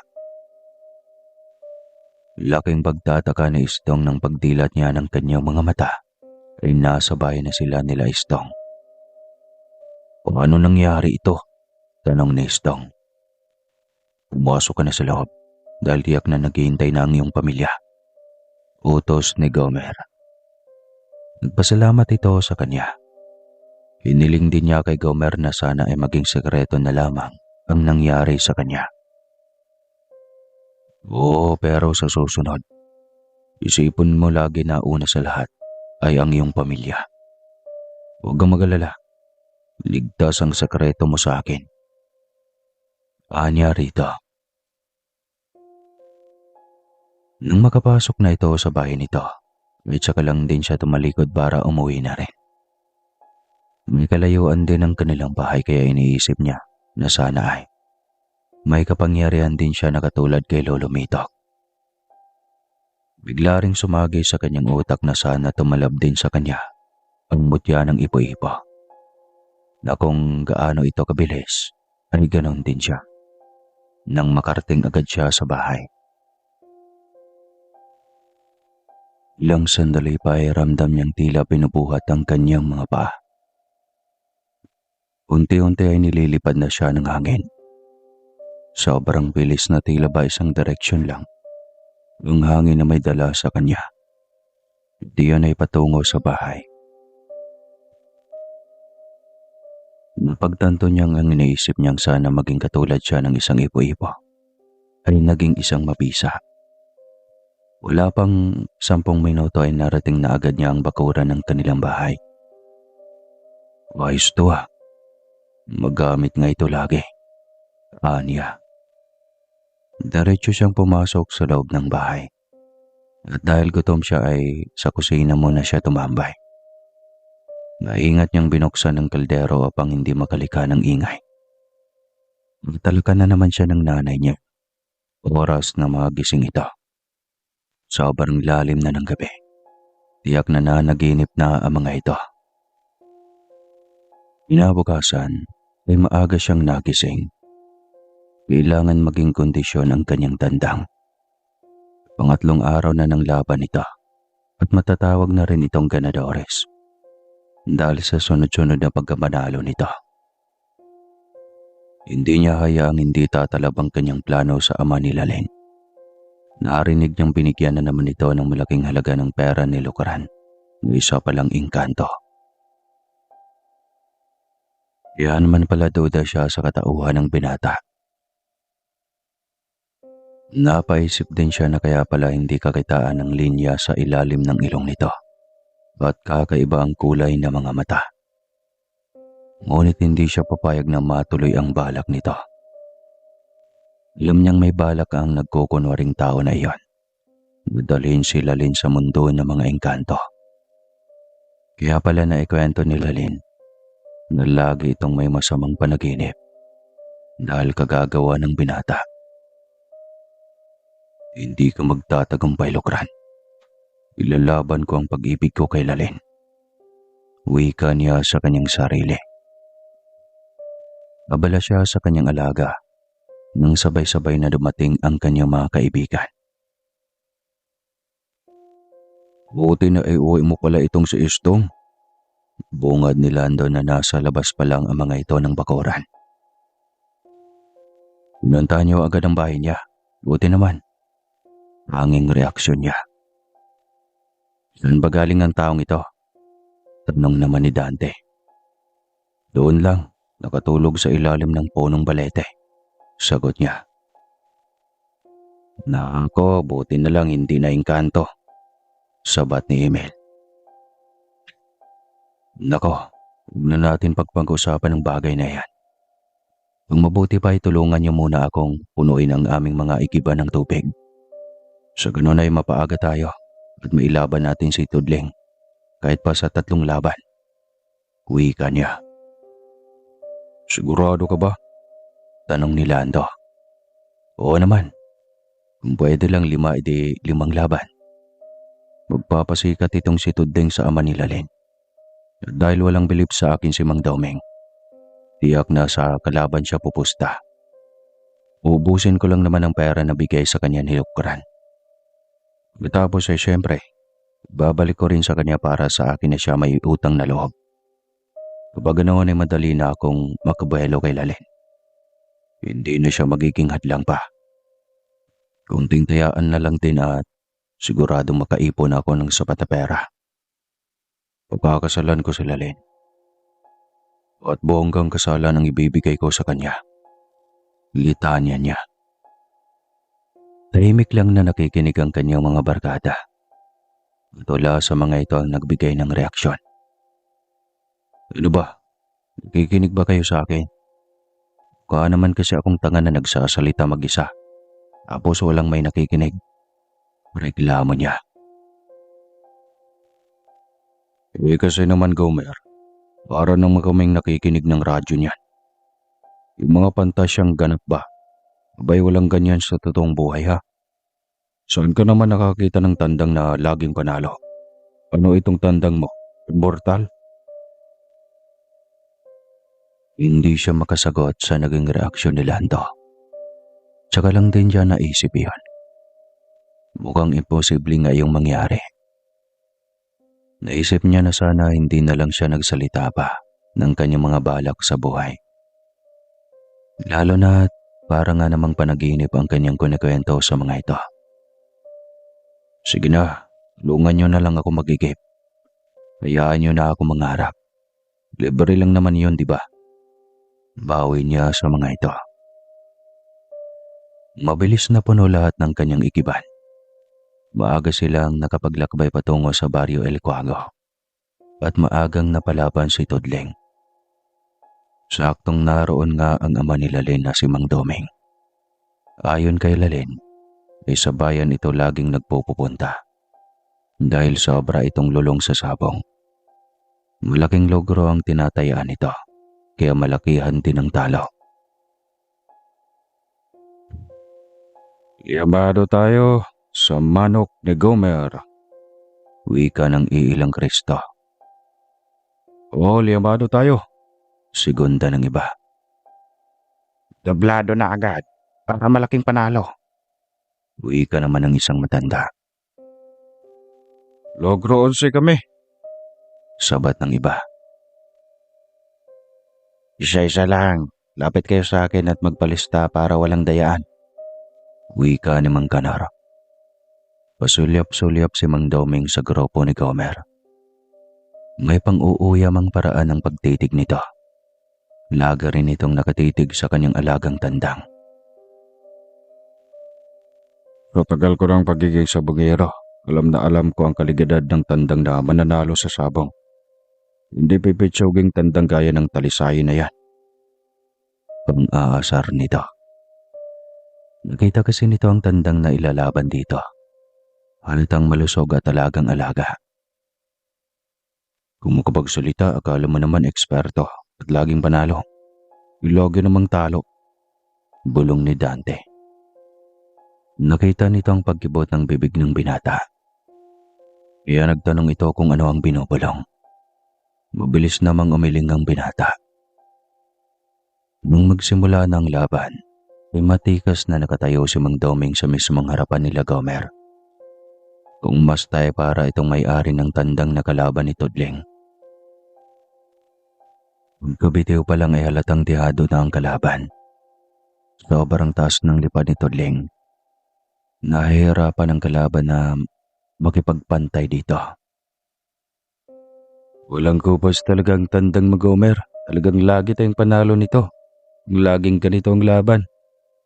Sigaw ng isang Kristo, pumananaya sa likod. Malawak ang ngiti ni Gomer sa labi.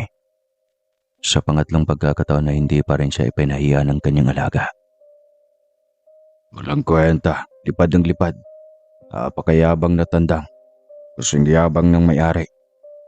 Wika ni Mang Doming na nakaikis pa ang mga kamay sa dibdib nito. Hindi yon pinansin ni Gomer. Nagkunwari siyang walang narinig. Hindi siya papatol sa ama ng babae na kanyang tinatangi. Malaki pa rin ang respeto niya rito. Kaya nag-focus lamang siya sa kanyang tandang. Sa isang iglap lang ay bagsak agad ang kalaban. Bumaw ng tari ni Tudling sa kalaban. Sa lalim ng sugat ay nangisay ang kalaban ng ilang segundo lang at pagkatapos ay hindi na gumalaw. Maging si Lando na nanonood sa nakatihayang tandang na wala ng buhay ay naistatwa rin. Hindi ito nakakurap sa bilis ng pangyayari. Ay dako, dinaya ba? May pandaraya ba? Tanong nito na inilipat ang kanyang mga kamay sa bewang. Kanina pa ko kayo Mang Doming. Sa harapan ko naman, hindi ba?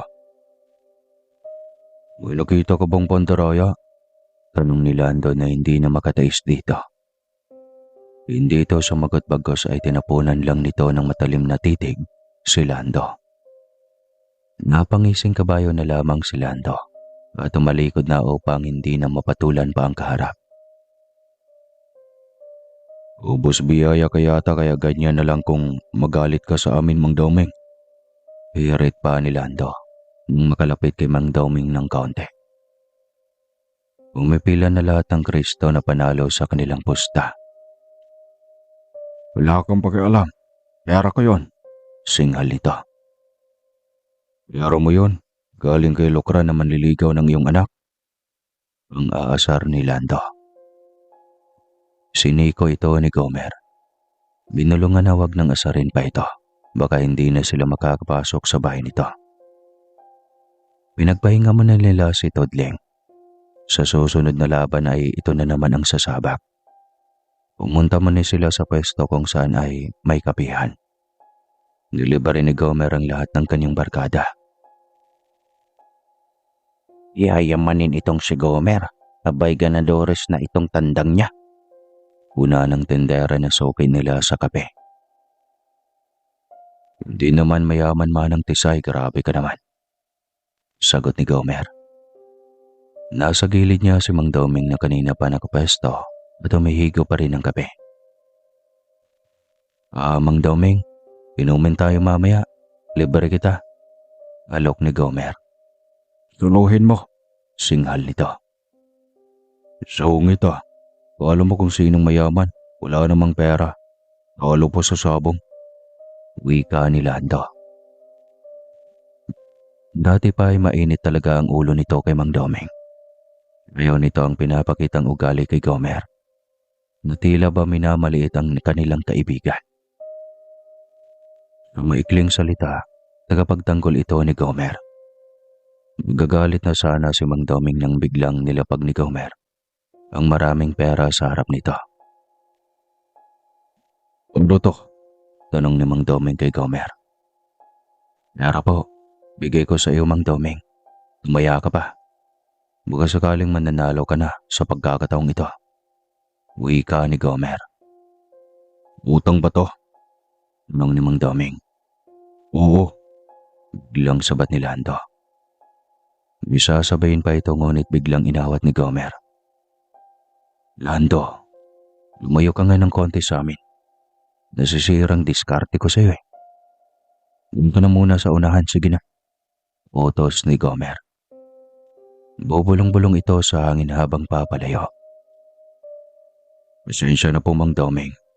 Mapang-asar lang talaga ang kaibigan kong iyan. Hinging dispensa niya.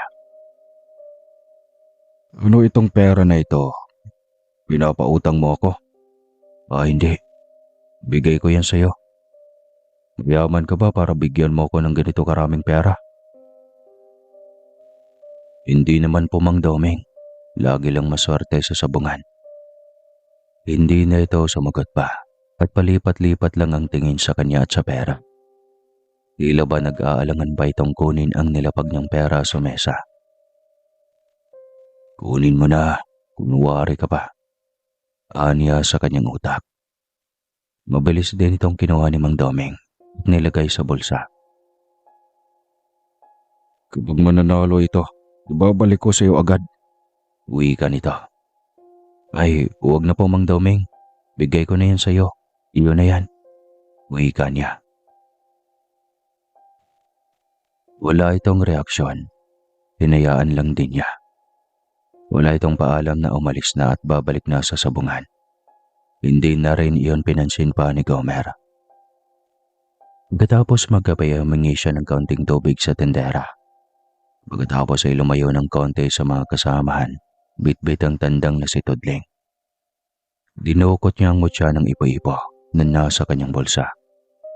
Maingat niyang binuklat ang pulang tela kung saan nakabalot ang mutya. Pagkatapos ay inilagay iyon sa tubig. Binabad niya ng ilang minuto. Pagkatapos ay kinuha niya ang uyong muli at binalot pabalik sa pulang tela at itinago sa bulsa. Ang tubig na ginamit niyang pambabad sa mutya ay binuhos niya sa dalawang pakpak ni Tudling at sa mga paa nito. Ano yan? Biglang tanong ni Emil mula sa kanya mula sa likuran. Nakakagulat ka naman Emil. Ano ba? Kinokondisyon ko itong si Tudling. Ilalaban natin ito mamaya. Tinawanan lang siya ni Emil sa kanyang reaksyon. Bumalik sila sa sabungan at muling ibinigay sa mananari ang alaga. Siksika ng mga Kristong ang gustong magpalista ng kanilang logro laban sa kanyang tandang. Si Mang Doming ay pasilyap-sulyap lang sa kanya. Mukhang may kailangan na naman.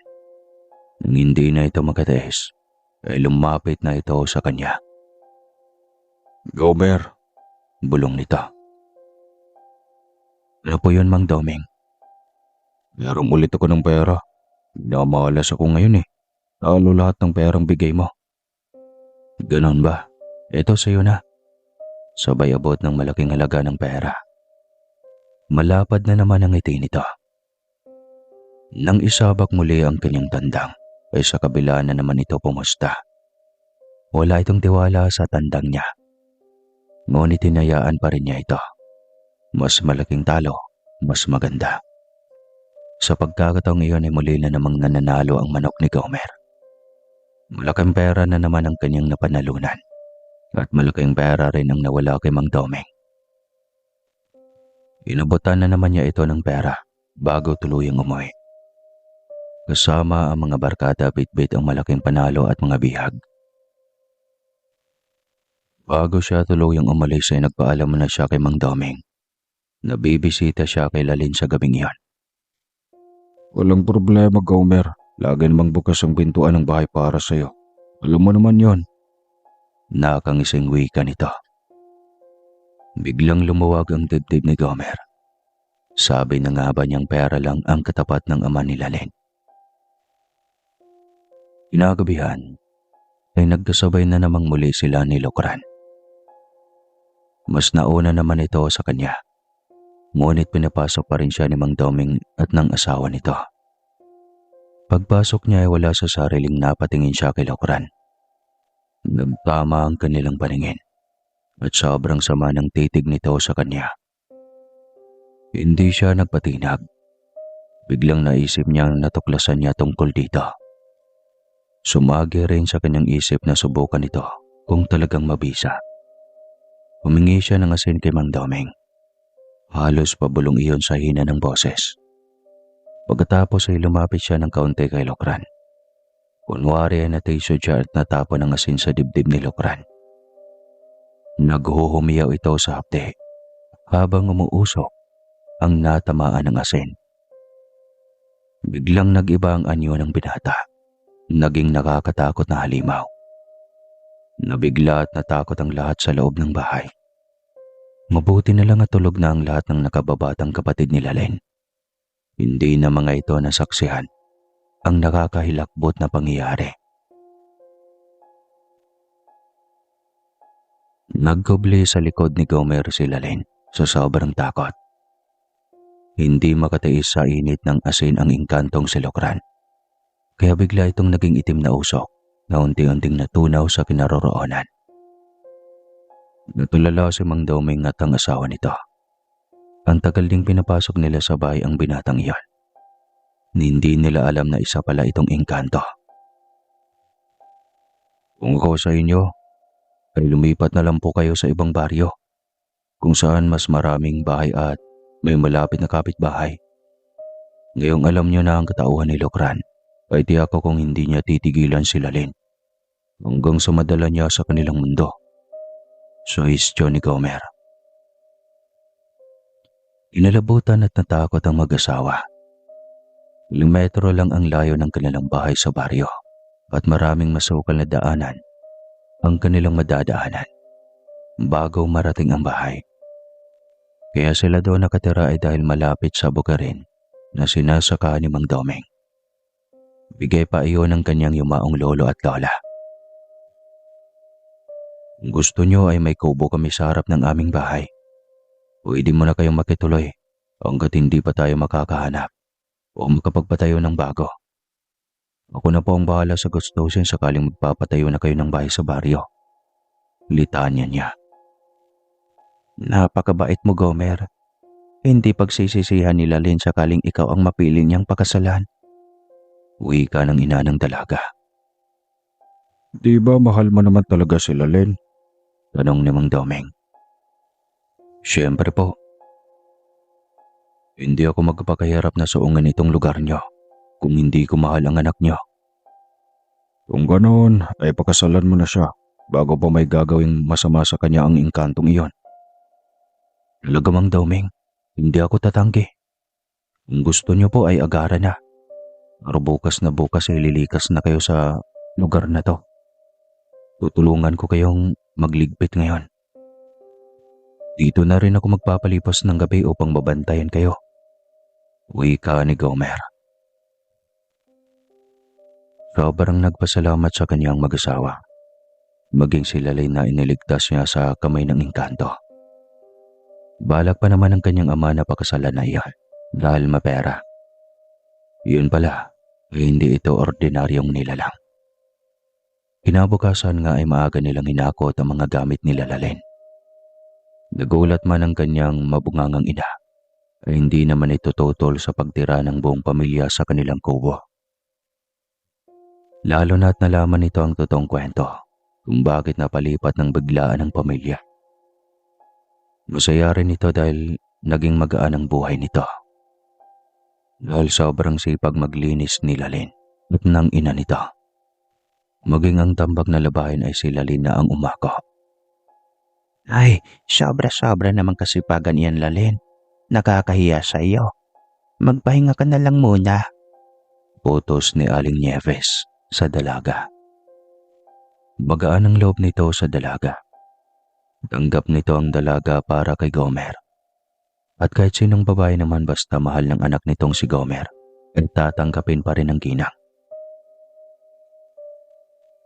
Isang gabi at araw ng Biyernes.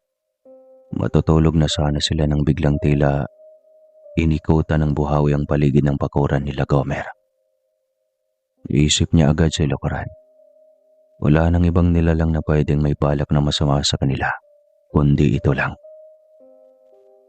Ilang sandali pa ay narinig niyang nagsisigaw si Mang Domeng. Agad siyang bumaba ng bahay at pinuntahan ang kubo.